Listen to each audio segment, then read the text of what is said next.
प्यारे मित्रों नमस्कार। जेएसआर मैथमेटिक्स में एक बार फिर आप सभी का स्वागत है।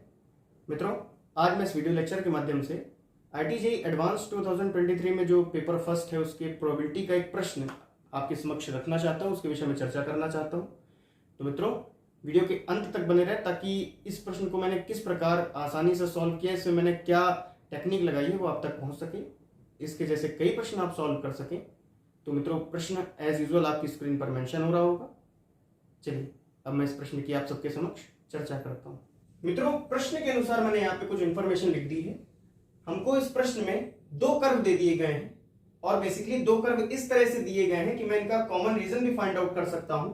सबसे पहला जो मेरा कर्व है वो पैराबोला है, दूसरा कर्व मेरा क्या है, इलिप्स है। इलिप्स ये कौन सा वाला इलिप्स है जहां पे मेजर एक्सिस हमारा क्या होता है, वर्टिकल होता है, बी ग्रेटर ए वाला। मैंने कर्व के करस्पॉन्डिंग मैंने यहाँ पे फिगर ड्रॉ कर लिया है। फिगर कुछ इस प्रकार है कि मैंने यहाँ पे देखिए पैराबोला बना दिया और ये मेजर एक्सिस जहां पे वर्टिकल होता है वो वाला इलिप्स बना दिया है। हमको देखिए वाई स्क्वायर, अगर मैं कॉमन रीजन की अगर मैं बात करता हूं तो देखिए y square minus 5x should be less than 0। जब मैं कोऑर्डिनेट ज्योमेट्री पढ़ता हूं तो मेरे को ऐसे पॉइंट्स जिनको कर्व में पुट करने पे वैल्यू निगेटिव आ जाए तो वो उसका मतलब ये होता है कि वो पॉइंट कर्व के अंदर बिलोंग कर रहा है। इसका मतलब ऐसे सारे पॉइंट, अगर मैं कॉमन रीजन की बात करूं तो ऐसे सारे पॉइंट जिसको पुट करने पे y और x की जगह वैल्यू निगेटिव आ रही है, इसका मतलब ये पैराबोला के अंदर की बात हो रही है। X square upon 8 plus y square upon 20 equal 1, मतलब कि इस इलिप्स में भी सेम यही बात हो रही है। X square upon 8 plus y square upon 20 minus 1 should be less than 0। अगर मैं इसको S2 नाम दे दूं तो ये भी वो रीजन है जो कि इलिप्स के अंदर की बात कर रहा है। तो टोटल हमारे पास जो रीजन आ गया, रीजन हमारे पास आ गया ये वाला। चलिए कॉमन रीजन की बात हो गई। अब मैं चूंकि कॉमन रीजन तो हमारे पास आ गया, ये आर पॉइंट की मैं बात कर लेता हूं। आर पॉइंट हमारे पास कैसे आएगा, जब मैं x square upon 8 plus y square upon 20 equal 1 में वाई की जगह 0 पुट कर दूंगा। मित्रों, एक्स स्क्वायर की जगह 8 आएगा, एक्स इक्वल प्लस माइनस 2√2, लेकिन चूंकि पॉजिटिव क्वाड्रेंट में है इसका मतलब 2√2 का मतलब हो गया 2.828,0 यहां पे आएगा। प्रश्न का जो दूसरा पार्ट है उसमें हमसे ये कह रहा है कि हमको एक कैपिटल एक्स नाम का एक सेट दे रखा। सेट किस प्रकार है, सेट इस प्रकार है कि उसके अंतर्गत वो पॉइंट्स हैं जो कि ये भी इंटीजर हो और ये भी इंटीजर हो। तो मित्रों, और ये दोनों जो मेरे पॉइंट्स हैं ये कॉमन रीजन के अंतर्गत ही होने चाहिए। तो कॉमन रीजन के अंदर हमें ऐसे पॉइंट्स खोज निकालने हैं जिसमें एक्स कोऑर्डिनेट और वाई कोऑर्डिनेट हमारा क्या हो, इंटीजर हो, ताकि हमारे पास इस एक्स सेट के अंदर जितने भी पॉइंट्स हैं उनका पता चल सके। आइए देखते हैं इसके बाद क्वेश्चन में क्या कहेगा। क्वेश्चन में ये कह रहा है कि हमको इन दोनों पॉइंट से, जो भी हमारे दोनों इंटीजर पॉइंट हैं, इन्हीं दोनों पॉइंट से बनने वाले, भाई एक्स सेट के अंदर तो खूब सारे पॉइंट होंगे, तो इन खूब सारे पॉइंट से बनने वाले जिसमें एक्स और वाई कोऑर्डिनेट पॉजिटिव इंटीजर है, कई ऐसे ट्रायंगल का निर्माण करना जिसका एरिया हमारा क्या हो, पॉजिटिव इंटीजर हो। अब मित्रों ध्यानपूर्वक समझिए, अभी मैं बताऊंगा प्रोबेबिलिटी कैसे निकाली जाएगी, क्योंकि हमें प्रोबेबिलिटी का ही क्वेश्चन पूछा जा रहा है। तो सबसे पहले हम देख लेते हैं कि वो सारे पॉइंट जो कि एक्स सेट के अंतर्गत आ रहे हैं। ये देखिए 2.828,0 ये मेरा यहां पे मेरा कहीं पे 1,0 होगा, कहीं मेरा यहां पे 2,0 होगा। इसका मतलब 1,0 और 2,0 इस रीजन के अंदर आएंगे। अच्छा, रीजन के अंदर ही क्यों मैं ले रहा हूं, क्योंकि देखिए इन दोनों के नेचर से मुझे ये पता चल रहा है कि कॉमन रीजन के अंदर ही हमें पॉइंट लेने हैं। हमें इस कर्व के या फिर इस कर्व के बॉर्डर पे कोई भी पॉइंट नहीं लेना। तो 1,0 इस रीजन के अंदर है, 2,0 इस रीजन के अंदर है, 2.828 रीजन के अंदर नहीं है, और अगर होता भी तो भी ना लेते क्योंकि हमारा इंटीजर नहीं है।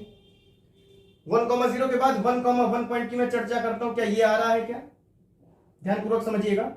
1,1 पॉइंट किस प्रकार देखेंगे हम, किसी भी या तो वाई स्क्वायर इक्वल 4x में या फिर x square upon 8 plus y square upon 20 equal 1 में इसको पुट कर देंगे। क्या आएगा, y square minus 5x should be less than 0, 1 minus 5 should be less than 0, मतलब -4 आ गया। इसका मतलब ये मेरा रीजन के अंतर्गत आ रहा है। 1,1 के बाद 1,2 की मैं चर्चा करूंगा। देखिएगा 2 दूनी 4, -5, ये भी देखिए -1 आ गया। इसका मतलब ये भी हमारा पॉइंट जो है इसके अंतर्गत ही होगा। मैं 1,3 के विषय में भी चर्चा करूंगा। तो 3 त्रिका 9 माइनस 5, 9 माइनस 5 यानी कि हमारा 4 आ गया, ये मतलब पॉजिटिव वैल्यू आ गई। पॉजिटिव वैल्यू आ गई तो ये मेरा रीजन के अंतर्गत नहीं माना जाएगा। अब मैं ये देख पा रहा हूं कि जितना पोर्शन ऊपर उतना ही पोर्शन सिमेट्री से नीचे है। इसका मतलब जो पॉइंट हमारे ऊपर आ गए उसकी मिरर इमेज ये हमारे एक्स एक्सिस के सापेक्ष में मिरर इमेज जो हमारी होगी वो आ जाएगी। तो 1, -1 ये पॉइंट भी रीजन के अंतर्गत माना जाएगा और 1, -2 भी इस रीजन के अंतर्गत ही माना जाएगा। अब 2, 0 की बात कर लेते हैं। क्या 2, 1 हमारा माना जाएगा? ध्यानपूर्वक समझिए। 2, 1 की अगर मैं चर्चा करता हूं तो y² - 5x < 0 में 1 - 10, हाँ बिल्कुल -9 आ गया, माना जाएगा।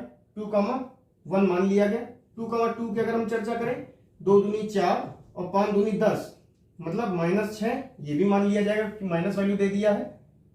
2, 2, 3 3 त्रिका 9 -5 दूनी 10, अरे श्योर -1 आ गया। 2, 3 भी मान लिया गया। 2, 4 4 चौको 16, 16 - 10, अरे देखिए प्लस का 6 आ गया, मतलब ये नहीं माना जाएगा, कर्व के ऊपर आएगा, मतलब कॉमन रीजन के ऊपर जाएगा। इसी की मिरर इमेज एक्स एक्सिस के सापेक्ष में 2, -1, 2, -2, 2, -3। तो मित्रों इस प्रकार मैंने जो है ये पॉइंट्स निकाल लिए। ये सारे पॉइंट हमारे क्या हैं? देखिए ऐसे पॉइंट जिनका एक्स एक्सिस हमारा 2 है वो एक लाइन बी और सी के अंतर्गत आ रहा, मतलब ये सारे कोलिनियर है। लाइन हमारी कौन सी? BC। अगर मैं 2, 3 को 2, -3 से जोड़ दूं तो ये सारे पॉइंट हमारे इसी लाइन के अंतर्गत आ जाएंगे। और जिनका एक्स एक्सिस का जिनका एक्स कोऑर्डिनेट हमारा 1 है वो इस TS के अंतर्गत आ जाएंगे, कोलिनियरिटी शो करेंगे। अब मित्रों ध्यानपूर्वक समझिएगा, मैं प्रोबेबिलिटी के विषय में चर्चा करने वाला हूं। इस क्वेश्चन में देखिए प्रोबेबिलिटी के जो भी क्वेश्चन होते हैं, जैसे ही बच्चा देखता है कि अरे प्रोबेबिलिटी, तो वो उस प्रश्न को छोड़ के आगे बढ़ने का प्रयास करता है। मैं आने वाली वीडियो लेक्चर के माध्यम से जो भी मैं अपने चैनल पे अपलोड करूंगा, मैं आप सभी के लिए प्रोबेबिलिटी एकदम आसान बना दूंगा। और मेरा तो ये मानना भी है कि प्रश्न में जैसे ही आप प्रोबेबिलिटी का क्वेश्चन देखेंगे सबसे पहले वही करेंगे, उसके बाद फिर दूसरे प्रश्न को अप्रोच करेंगे। मित्रों ध्यानपूर्वक समझिए, प्रोबेबिलिटी की डेफिनेशन क्या होती है भाई? Favourable number upon total number. साधारणतया मैंने ये बताया प्रोबेबिलिटी की definition favourable upon total number होती है, जो हमें बताई गई है, कक्षा 10 में बताई गई है, और कक्षा 12 में जो मेरा एडवांस प्रोबेबिलिटी होती है वो भी मेरे को इसी से ही बताई गई। ध्यानपूर्वक समझिएगा। तो प्रोबेबिलिटी में देखिए टोटल नंबर मतलब हमें इन सारे पॉइंट से बनने वाले ट्रायंगल का निर्माण करना है। भाई ट्रायंगल की रिक्वायरमेंट के लिए हमें कितने पॉइंट्स की जरूरत होती है मित्रों? 3 पॉइंट्स की। हालांकि वो 3 पॉइंट्स हमारे कोलिनियर भी हो सकते हैं, मगर चूंकि टोटल नंबर की बात कर रही है, total number of ways by which we can form a triangle, that will be 3। इसका मतलब टोटल हमारे पास देखिए ये 5 पॉइंट, ये 7 पॉइंट, 7, 5, 12, 12 C3 हमारा क्या होगा? 12 factorial, 9 factorial, 3 factorial, 12 into 10 into 11 into 9, और ये 3 फैक्टोरियल ले गया 2 टाइम्स, तो 220। तो 220 ऐसे नंबर ऑफ वेज होंगे जिससे कि मैं इन 12 पॉइंट से ट्रायंगल को फॉर्म कर लूं। इसमें वो भी होंगे जिससे कि कोलिनियरिटी भी हमारी प्रदर्शित होगी, लेकिन चूंकि टोटल नंबर की बात कर रहे हैं इसलिए मैं 220 को इंक्लूड कर लूंगा, 220 में उन पॉइंट्स को इंक्लूड कर लूंगा। अब मित्रों ध्यानपूर्वक समझिए, देखिए टोटल नंबर हमने निकाल लिया है बहुत ही आसान तरीके से, 220। फेवरेबल की मैं बात करता हूं। फेवरेबल में उससे क्या कहा गया है कि इन पॉइंट से बनने वाले ऐसे ट्रायंगल का निर्माण करना है, ऐसे ट्रायंगल का निर्माण करना जिनका एरिया मेरा क्या हो? पॉजिटिव इंटीजर हो। बहुत ही प्यारा प्रश्न है मित्रों, ध्यानपूर्वक समझिए। अगर मैं 1, 2, 2, 3 और 2, 2 के विषय में चर्चा करूं, अच्छा इससे पहले मैं आपको ये बताने वाला हूं कि जो मेरा एरिया ऑफ ट्रायंगल का फॉर्मूला होता है क्या होता है? Half base into height. अब अगर मैं इस एरिया ऑफ ट्रायंगल को इंटीजर करना चाहता हूं तो देखिए या तो बेस को और या फिर हाइट को, दोनों में किसी एक को 2 का मल्टीपल होना पड़ेगा, या फिर बेस और हाइट दोनों ही 2 का मल्टीपल हो। तो आप देख रहे होंगे कि मैं किसी भी ट्रायंगल को अगर मैं इससे इस TS से 1 पॉइंट और इस BC से अगर मैं 2 पॉइंट लूं, इन्हीं में से मान लीजिए मैंने इसको ले लिया, तो मित्रों बीच की दूरी मेरी स्टिल 1 ही है, यहां से यहां तक की दूरी 1, सब जगह देखिए हाइट 1 ही आएगी।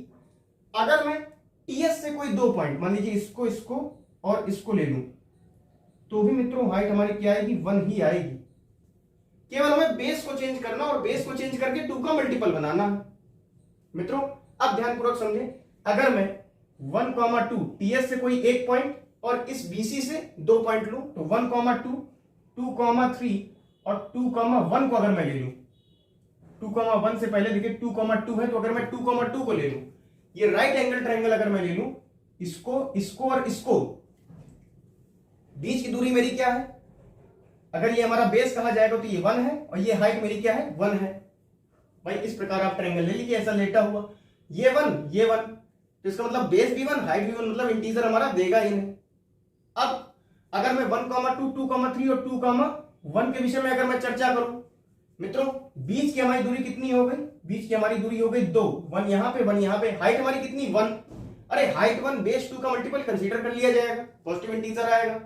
अगर मैं 1,2, 2,3 और 2,0 के विषय में चर्चा करूं, मित्रों 1, 1, 1 3 डिस्टेंस दोनों 2,3 और 2,0 के बीच की डिस्टेंस हमें कितनी दे दी गई है, 3 दे दी गई है। मित्रों 2,3 से 2,0 के बीच की दूरी हमारी कितनी दे दी गई, 3 दे दी गई। तो अगर मैं 1,2, 2,3 और 2,0 इस ट्रायंगल के विषय में अगर मैं चर्चा करूं, कुछ इस प्रकार बनेगा। बीच की दूरी हमारी कितनी है 3 है, हाइट हमारी कितनी है 1 है, अरे हाइट भी 2 का मल्टीपल नहीं, बेस भी 2 का मल्टीपल नहीं, इसका मतलब ये कंसीडर हमारा नहीं किया जाएगा। तो इसी प्रकार 1,2, 2,3, 2,-1 कंसीडर कर लिया जाएगा, 1,2, 2,3, 2,-3 ये भी कंसीडर कर लिया जाएगा। ऐसे देखिए भाई, देखिए एक्स कोऑर्डिनेट तो दोनों का सेम है, 3 और 1 से 3 तक जाएंगे 2, -1 से 3 तक जाएंगे 4 दूरी, -3 से 3 तक जाएंगे 6 दूरी। इसी प्रकार 1,2, अब देखिए ये हमारा फिक्स था, ये फिक्स था, अब मैं इसको फिक्स रखूंगा क्योंकि मैं इधर से एक ही पॉइंट ले रहा हूं, इसको मैं वेरी करा दूंगा। 2,3 की जगह मैं 2,2 ले लेके देखता हूं। मित्रों 2,1 अगर मैं ले लूंगा, 1 से 2 तक की दूरी, देखिए 2 तो दोनों में सेम है, हाइट तो देखिए मेरी 1 ही होने वाली है, और बेस की वैल्यू में देखिए यहां से यहां तक की दूरी ज्ञापित करके बता सकता हूं। तो अगर मैं 1,2, 2,2 और 2,1 की अगर मैं बात करूं, हाइट बेस दोनों 1, 1, मतलब ये मेरा ट्रायंगल कंसीडर नहीं किया जाएगा। इसी प्रकार 2,1 की जगह मैं 2,0 ले लूं, एक्स कोऑर्डिनेट सेम, 0 से 2 की दूरी, जो बेस हमारा माना जाएगा 0 से 2 तक माना जाएगा, बीच की दूरी 2, अरे बेस 2 का मल्टीपल, हाइट 1 ही होने वाली। और देखिए 1,2, 2,2, 2,-1 नहीं होगा, क्यों, -1 से 2 की दूरी कितनी होगी 3, अरे -1 से 0, 0 से 1, 1 से 2, ये नहीं माना जाएगा, -2 मान लिया जाएगा, -3, 2,-3 माना जाएगा, -3 से 2 की दूरी, -3 से -2 1, -2 से -1 1, -1 से 0 1, मतलब टोटल 3, फिर यहां पे 1, फिर यहां पे 1, टोटल 5, कोई फायदा नहीं। अब 1,2 इसको अब मैं चेंज कर दूंगा, 2,2 की जगह मैं 2,1 ले आता हूं। 2,1 जब मैं लाऊंगा, 2,0 से लगा के देखता हूं, देखिए 0 से 1 अगर हम जाएंगे तो बेस वैल्यू अभी भी 1 देगा, कोई फायदा नहीं। 2,-1 अगर मैं देखूंगा, बेस वैल्यू 2 दे देगा। ध्यानपूर्वक देखिए, -1 से 0, 0 से 1, 2 दे दिया, मान लिया जाएगा। अगर मैं 1,2, 2,1, 2,-2 की बात करूंगा, कोई फायदा नहीं, 2,-3, अरे बिल्कुल माना जाएगा। -3 से 1 तक की दूरी कितनी हुई, -3 से -2 1, -2 से -1, फिर 1 1 1 1 1, टोटल हमारे पास 4 आ गया, अरे 2 का मल्टीपल हो गया। 1,2, 2,1 की जगह मैं 2,0 लेके देखता हूं, अगर मैं यहाँ पे 2,-1 कर दूं, -1 से 0 तक, बेस वैल्यू बनी हुई, हाइट मेरी बनी चल रही है, कोई फायदा नहीं। -1 की जगह अगर मैं -2 ले लूं, अरे 100% मान लिया जाएगा। इसी प्रकार 1,2, 2,0, 2,0 नहीं, 2,-1 और 2,-3, अरे -3 से -1 की दूरी 2, बिल्कुल मान लिया जाएगा। अगर मैं 1,2, 2,-1 और 2,-2 अगर मैं ले लेता, तो -2 से 1 की दूरी बनी होती, हाइट भी 1, बेस भी 1, कोई फायदा नहीं, इसलिए मैंने 2,-3 लिया। अब अगर मैं जो बचे हमारे पास ये 2 बचे, तो 1,2, 2,-2 और 2,-3 को भी अगर मैं लूंगा, कोई फायदा नहीं, बेस वैल्यू मेरी क्या हो गई, डिफरेंस मेरा क्या आ गया, 1 आ गया, कोई फायदा नहीं, हाइट मेरी बनी चलने वाली। टोटल कितने ऐसे पॉइंट हो गए जिससे कि मैं टीएस से एक पॉइंट लूं और बीसी से 2 पॉइंट लूं तो मेरा ट्रायंगल पॉजिटिव इंटीजर आ जाए। ट्रायंगल का एरिया 3 ये 3 ये 3 ये टोटल 9। मित्रों अभी तो मैंने देखिए यहाँ टीएस से 1,2 ही लिया है। अगर मैं 1,1 लूंगा तो भी मित्रों 9 बनेंगे, 1,0 लूंगा तो भी 9 बनेगी, क्योंकि यहां पे हम कोई 2 ही पॉइंट को सिलेक्ट कर रहे हैं। 1,-1 लेंगे तो भी हमारे 9 ही बनेंगे। इसी प्रकार 1 2 3 4 5 पांचों पॉइंट से मेरे कितने बनने वाले हैं 45, क्योंकि भाई 1 पॉइंट से 9 तो 5 पॉइंट से 9 गुणे 5 45। अब बीसी से मैं 1 पॉइंट लूंगा और टीएस से मैं 2 पॉइंट लूंगा। कैसे लूंगा ध्यानपूर्वक समझिएगा, यहां बता देता हूं मैं। मित्रों देखिएगा भाई टोटल नंबर मेरे 220 थे।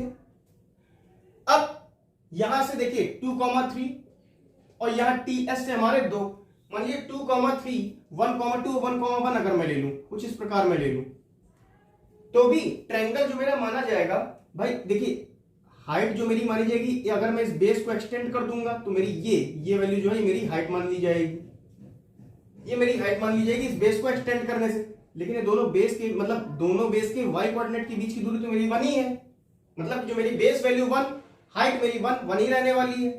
तो इसका मतलब बेस भी 1 हाइट भी 1, 2 का मल्टीपल कोई भी नहीं, इसका मतलब ट्रायंगल हमारा कंसीडर नहीं किया जाएगा। अब 2,3 1,2 और 1,0 देखिए 1 1 सेम। यहां पे देखिए बेस वैल्यू कैसे आएगी 0 से 2 तक, देखिए y कोऑर्डिनेट 2 का मल्टीपल आ गया, कंसीडर कर लिया जाएगा। 2,3 1,2 1,0 हो गया, 1,-2 कंसीडर कर लिया जाएगा। -2 से 2 तक की दूरी कितनी होगी 1 2 3 4, -2 से -1 1, -1 से 0 1, 0 से 1 1, 1 से 2 1, टोटल 4 हो गए, मतलब कंसीडर कर लिया जाएगा। अब 2,3 1,2 को वेरी कराइए, 1,1 1,1 से 1,0 क्या हुआ, जो मेरी बेस वैल्यू आई यहां से यहां तक देखा 1 ही आया, जो मेरी डिस्टेंस बीच की आई 1 ही आई। कितनी आसान ट्रिक है, 0 से 1 तक की डिस्टेंस कितनी आई 1 आई, कंसीडर नहीं किया जाएगा क्योंकि हाइट 1 ही रहने वाली है, बेस वैल्यू 1, बेस वैल्यू को 2 का मल्टीपल बनाना, हाइट तो मेरी वही रहने वाली 1,0 2,3 1,1 और क्या होगा 1,-1 देखिए बीच की दूरी 2, कंसीडर कर लिया जाएगा। अब 2,3 1,0 1,-1 यहां से यहां तक की दूरी 1, कंसीडर नहीं किया जाएगा। 1,-1 की जगह 1,-2, अरे यहां से यहां तक की दूरी 2, कंसीडर कर लिया जाएगा। अब अगर मैंने बीसी से 1.2,3 लिया और टीएस से मैं कोई भी 2 पॉइंट ले लूं तो देखिए इतने ही नंबर ऑफ वेज बनेंगे। 1 पॉइंट से 4 बन रहे हैं, 1 2 3, भाई ये तो फिक्स ही रहने वाला है ना, 4 तक देखिए ये फिक्स रहा, फिर अगले 4 तक 2,2 फिक्स रहेगा, फिर अगले 4 तक 2,1 फिक्स रहेगा, बनेंगे 4 ही। तो टोटल हमें 1 पॉइंट से 4, तो ये 7 पॉइंट से 7 गुणे 4 मित्रों हो गया 28। और कोई ट्रायंगल फॉर्म ही नहीं हो सकते, क्योंकि अगर तीनों ट्रायंगल मैं एक ही लाइन में ले लूंगा तो फेवरेबल नंबर के अंतर्गत वो आएगा ही नहीं, क्योंकि कोलिनियरिटी शो कर देगा। 28 और 45 कितने हो गए, 28 + 45 8 5 13 4 2 73। तो मित्रों अगर मैं प्रोबेबिलिटी की बात करूं, टोटल नंबर मैं निकाल ही चुका था, फेवरेबल नंबर हमारा आ गया 73, टोटल नंबर 220। आसानी से मैंने प्रोबेबिलिटी का एक क्वेश्चन सॉल्व कर लिया। तो मित्रों इसी प्रकार के मैं कई प्रश्न आने वाले वीडियो लेक्चर्स में लाने वाला हूं, प्रोबेबिलिटी को मैं आप सबके लिए आसान बना दूंगा। बहुत ही आसान तरीके से मैं प्रोबेबिलिटी के क्वेश्चन आप सबके समक्ष, जितने भी आईटीजेई एडवांस में आए हैं, प्रीवियस क्वेश्चंस, प्रोबेबिलिटी के किस प्रकार से हम हाई लेवल के क्वेश्चन सॉल्व कर सकते हैं, सब मैं आपको बताऊंगा। यही नहीं, प्रोबेबिलिटी, परम्यूटेशन कॉम्बिनेशन और जितने भी ऐसे टॉपिक्स जो कि बच्चा देखते ही थोड़ा उससे दूर भागने का प्रयास करता है, मैं सब वो आपके लिए आसान बना दूंगा। मित्रों तब तक के लिए मेरे इस वीडियो लेक्चर को लाइक करें, शेयर करें, इस चैनल को सब्सक्राइब करें ताकि आने वाले सारे वीडियो लेक्चर आप तक पहुंच सकें। मित्रों तब तक के लिए बने रहें हमारे साथ। जय श्री राम।